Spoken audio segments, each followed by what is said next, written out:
ओम।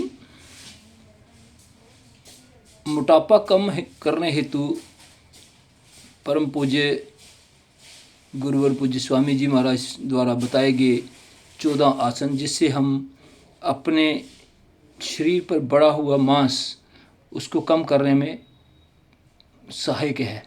तो ये 20 प्रकार की एक्टिविटीज़ हैं, जिसमें 6 प्राणायाम है और 14 आसन है।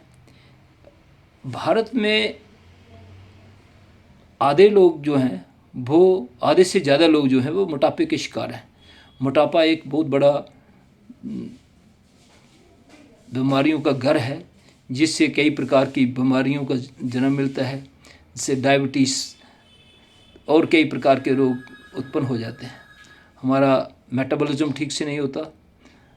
तो इसके लिए हम बिना पैसा खर्च किए सिर्फ प्रतिदिन सुबह उठकर हम अगर 1-1.5 घंटा प्रतिदिन अभ्यास करते हैं और उस अभ्यास से थोड़ा अपने आहार पर संशोधन करते हैं, थोड़ा आहार में हम ऐसी वस्तुएं ना लें जैसे यंग फूड हो गया, चिकनाई युक्त ज़्यादा पदार्थ हो गया, उन पर हम थोड़ा सा नियंत्रण करें और हम योग करने से अपने आप को पूरा फिट एंड फाइन कर सकते हैं। तो आज हम आपको वो 14 आसनों का यहाँ प्रदर्शन करके बताएंगे। तो इन आसनों को हम प्रतिदिन सुबह करें। तो आज हम आपको ये 14 आसन और 6 प्राणायाम का अभ्यास करवाएंगे। कल से प्रतिदिन एक आसन जो है वो आपको इसी वीडियो पर हम डालेंगे। कृपया आप वीडियो को अंत तक देखें, साथ में सब्सक्राइब भी करें जिससे नोटिफिकेशंस आपको मिलती है। अगर लाइक करेंगे तो मैं समझता हूँ वो हमारे लिए एक एनकरेजमेंट भी होगी। तो ये योग के क्षेत्र में, योग के अभ्यास के लिए हम निरंतर अग्रसर रहते हैं। किसी भी आदमी को किसी भी प्रकार से प्रॉब्लम हो, उसको योग के द्वारा कैसे ठीक किया जा सके, तो उसका हम अभ्यास करते हैं। तो आइए पहले 4 आसन हम खड़े खड़े करेंगे। पहला आसन हमारा त्रिकोण आसन। त्रिकोण आसन में हम दायां बाजू उठाकर बाईं तरफ बेंड करेंगे। तो ये साइड स्ट्रेचिंग के लिए बहुत उपयोगी रहता है। इसको हम एक एक साइड में भी 25-25 बार करें। शुरू में हो सकता है हम 25 बार नहीं कर पाएंगे। शुरू में हम 10 बार से शुरू करेंगे। पहले 2-3 हम स्लो करेंगे, उसके बाद हम थोड़ा गति से करेंगे, जिससे हमारी साइड स्ट्रेचिंग होगी और BMI बॉडी मास इंडेक्स पे काफ़ी इफेक्ट पड़ेगा। ये दूसरा आसन है कोण आसन। कोण आसन में हम अपोजिट पैर की तरफ अपना हाथ ले जाएंगे और देखेंगे ऊपर वाले हाथ की तरफ। तो ये कमर पर, कुल्लों पर काफ़ी प्रभाव डालता है। अब तीसरा आसन है ये पाद हस्तासन। तो इसमें हम सांस भरते हुए ऊपर, सांस छोड़ते हुए नीचे, घुटने सीधे रहेंगे। तो ये अपने बैक का, कुल्लों का जो बढ़ा हुआ मांस है उस पर प्रभाव डालता है।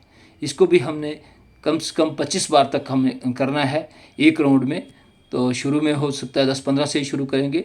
अब चौथा आसन खड़े खड़े तिर्यक ताड़ासन। तिर्यक ताड़ासन में अपने हाथों को ऊपर ले जाकर आपस में उंगलियों को जकड़कर दाएं बाएं हम ऐसे करेंगे। तो शुरू में आप एक तरफ 10-10 बार से शुरू करेंगे, तो अंत में फिर आप 25-25 तक जाएंगे। ये पूरा राउंड होगा। तो अब हम बैठकर 3 आसन करेंगे। जिस प्रकार खड़े खड़े हमने 4 आसन किए, तो बैठकर 3 आसन है। एक जो परंपरागत हमारे यहाँ चक्की हुआ करती थी, तो ग्राइंडिंग, ये आपके बैक का भी प्रभाव डालती है। इसमें आपकी बाजू बेंड नहीं होनी चाहिए। पैरों के आगे से हाथ निकालने और पीछे घुटनों के पीछे से। इसको 25 बार एक तरफ, 25 बार दूसरी तरफ करना। आस्ता आस्ता अभ्यास बढ़ाते बढ़ाते 25 तक पहुंचना। स्थित कोण आसन। स्थित कोण आसन में हम टांगे खोल लेंगे और अब दाएं पैर को, दाएं हाथ को बाएं पैर को और बाएं हाथ को दाएं पैर पर इस तरह से इसको करेंगे। पीछे वाला हाथ कंधे से ऊंचा रहेगा, अपनी दृष्टि जो है वो ऊपर की ओर रहेगी। पश्चिमोत्तानासन, पश्चिमोत्तानासन में भी हम एक एक क्रिया को 25-25 बार करना एक राउंड में, लेकिन शुरू में अगर आप 10-12 से भी शुरू करेंगे तो ये 3 आसन बैठकर होंगे। तो इसको, ये पश्चिमोत्तानासन है, इसका अगर अभ्यास करें, आप लेट कर भी पूरा कर सकते हैं तो इससे ज़्यादा लाभ मिलेगा। अब हम आपको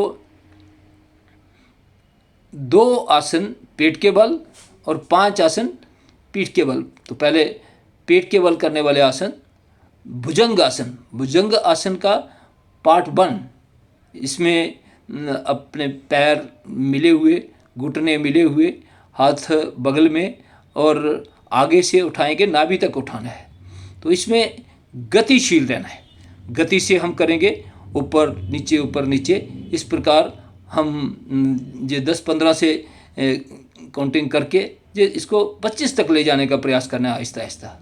इसका सेकंड पार्ट, बायां हाथ नीचे, दायां उसके ऊपर, ठोडी के नीचे हाथ, और दोनों बाजुओं को सीधा करना, ऊपर जाना नीचे आना, ऊपर जाना नीचे आना। भुजंग कहते हैं कोबरे को, ये कोबरा पोज है। तो इससे हमें काफ़ी वेट कम करने में काफ़ी लाभ मिलता है। अब इसका थर्ड पोज है, अपने हाथ भी उठाएंगे और आगे से शरीर को भी उठाएंगे। इससे आपकी मसल्स टाइट होंगे, फैट पिघलेगी। तो ये हमारा भुजंग आसन के तीनों पार्ट हो गए। अब दूसरा आसन है पेट के बल, शलभ आसन। शलभ कहते हैं टिड्डे को। तो इसमें पहले आप एक एक टांग से करेंगे, दोनों हाथ अपने थाइस के नीचे, एक एक टांग को सीधा ऊपर उठाना। जिनको कमर दर्द है वो एक एक टांग से करें, और जिनको कमर दर्द नहीं है वो दोनों टांगों से इकट्ठा भी कर सकते हैं।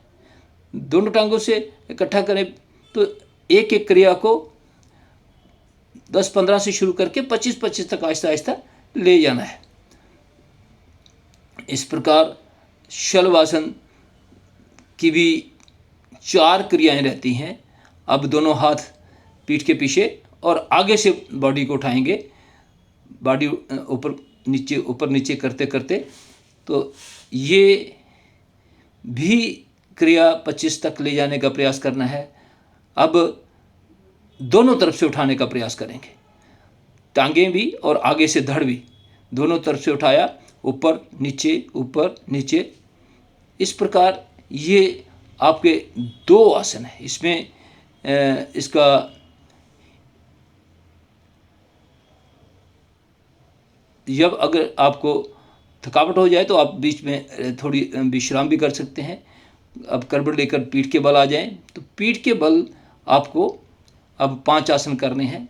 अर्ध हलासन, अर्ध हलासन में दोनों टांगे ऊपर ले जानी है। अगर कमर में दर्द है तो एक एक टांग को ले जाना, दोनों टांगे सीधी ऊपर नीचे। तो ये आप थाइस का मांस कम करेगी, हिप जॉइंट्स में फ्लेक्सिबिलिटी लाएगी। इसके बाद अगर आप द्विचक्रासन, द्विचक्रासन में हमें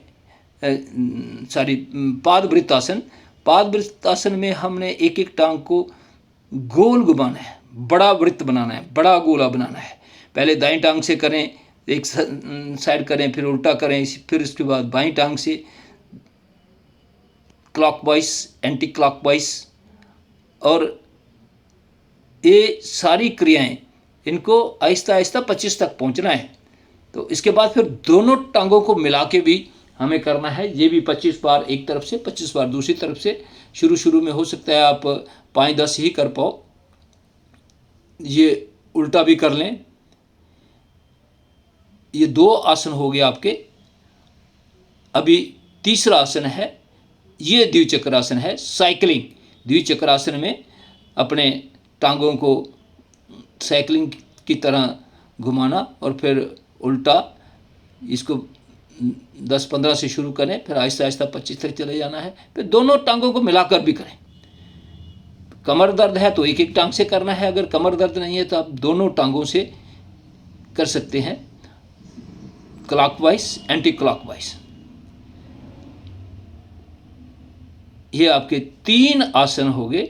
अब चौथा आसन है मरकट आसन। मरकट कहते हैं बंदर को। मरकट आसन में आपके घुटने पर घुटना रहेगा, टखने पर टखना रहेगा, घुटने एक तरफ, गर्दन विपरीत दिशा में। ये कमर दर्द के लिए भी बहुत उपयोगी आसन है, लेकिन कमर दर्द में हम स्लोली करते हैं, आहिस्ता आहिस्ता करते हैं, इसमें थोड़ी गति रहती है। इसकी 3 क्रियाएं हैं। ये पहली क्रिया है, और दूसरी क्रिया पैर थोड़े थोड़े दूर रहेंगे। अब आप अपना घुटना जो है वो पैर के पंजे पर आएगा, इसको, और गर्दन विपरीत दिशा में। ये पूरी बैक पे मसल्स को टाइट करेगी, स्ट्रेचिंग करेगी। फिर इसका तीसरा अभ्यास है, तो इसमें दाएं टांग उठाई, हाथ के पास ले गए, फिर बाएं। तो इस प्रकार इसको भी आप आहिस्ता आहिस्ता काउंटिंग बढ़ाते बढ़ाते अच्छी तरह से कर लें। ये 4 आसन हो गए। अब 5वां है शवासन। जब शरीर पूरा थक जाता है तो फिर हम अपने शरीर को पूरा विश्राम देते हुए पैरों को थोड़ा सा दूर, हाथ हथेलियों का रुख आसमान की ओर, गर्दन ढीली, पूरा शरीर को शिथिल कर देना। एक एक अंग को निहारते हुए पूरा शरीर शिथिल हो जाएगा।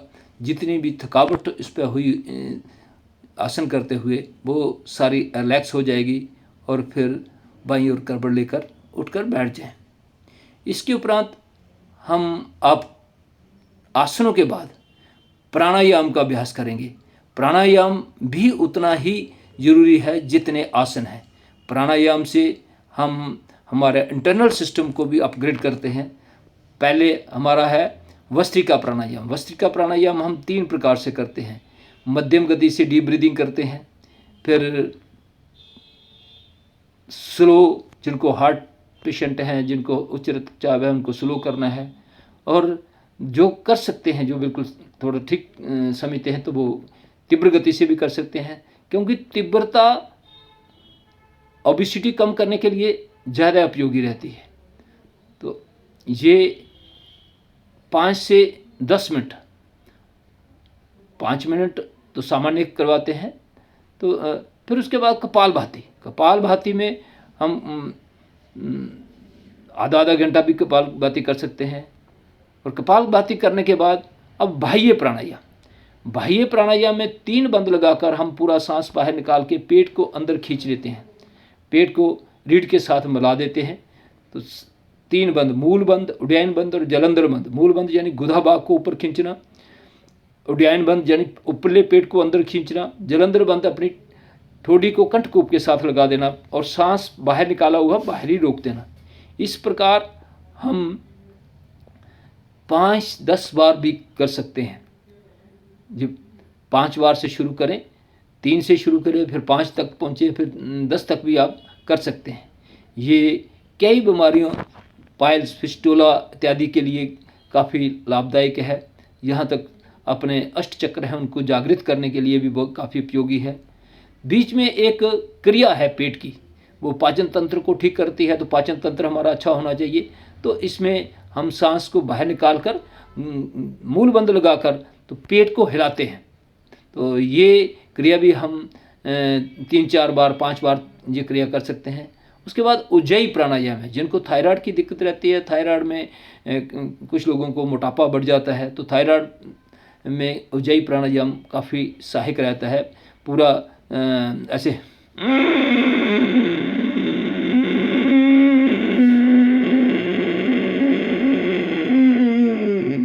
पूरा सांस को रोक लिया, फिर जितनी देर रोक सकते हैं उतनी देर रोकना, फिर दाएं हाथ से दाएं नासिका को बंद करके बाएं नासिका से सांस को छोड़ देना है।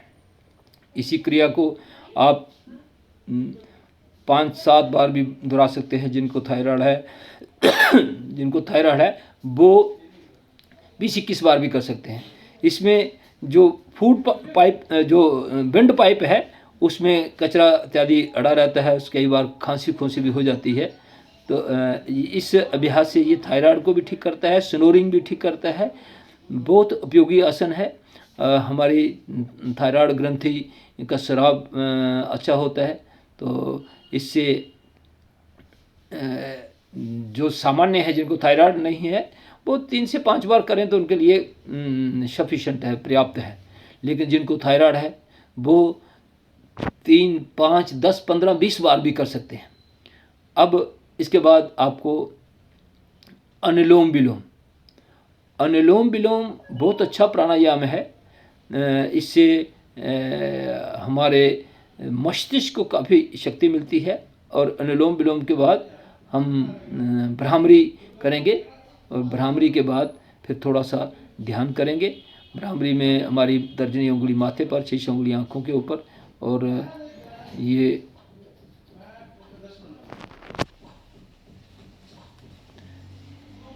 ओमकार, यानी ओमकार का नाम लेते हुए मुंह बंद करके, जैसे भमरा करता है इस प्रकार। और अंत में आप थोड़ा सा ध्यान करने का प्रयास करें। ध्यान करने में आपको बहुत अच्छा महसूस होगा। अंतिम लक्ष्य भी तो समाधि ही है। फिर हाथों को मसल कर अपने हाथों की ऊष्मा अपने चेहरे पर देते हुए आहिस्ता आहिस्ता आहिस्ता अपनी आँखों को खोल लीजिए। तो इस प्रकार ये आज आपको अपने 20 जो क्रियाएं थी वो करके बताई। इसको आप प्रतिदिन अपनाकर अभ्यास करके अपने मोटापे को कम कर सकते हैं। हम लाइव भी करते हैं, सुबह 6 बजे हम फेसबुक पर भी रहते हैं और गूगल मीट पर भी लाइव रहते हैं। तो प्रतिदिन हम सुबह योग की कक्षा हमारी रहती है। आप जो भी ज्वाइन करना चाहें तो आप ये ज्वाइन कर सकते हैं। यूट्यूब के माध्यम से भी हम कोशिश कर रहे हैं कि आपको अधिक से अधिक आसनों की जानकारी दी जाए, जिससे आपको लाभ मिले। तो आप कृपया, मैं फिर से कहूँगा, अनुरोध करूँगा कि आप इसको ज़रूर सब्सक्राइब कीजिए। आपको नोटिफिकेशन भी मिलेंगी। बहुत बहुत धन्यवाद। ओम।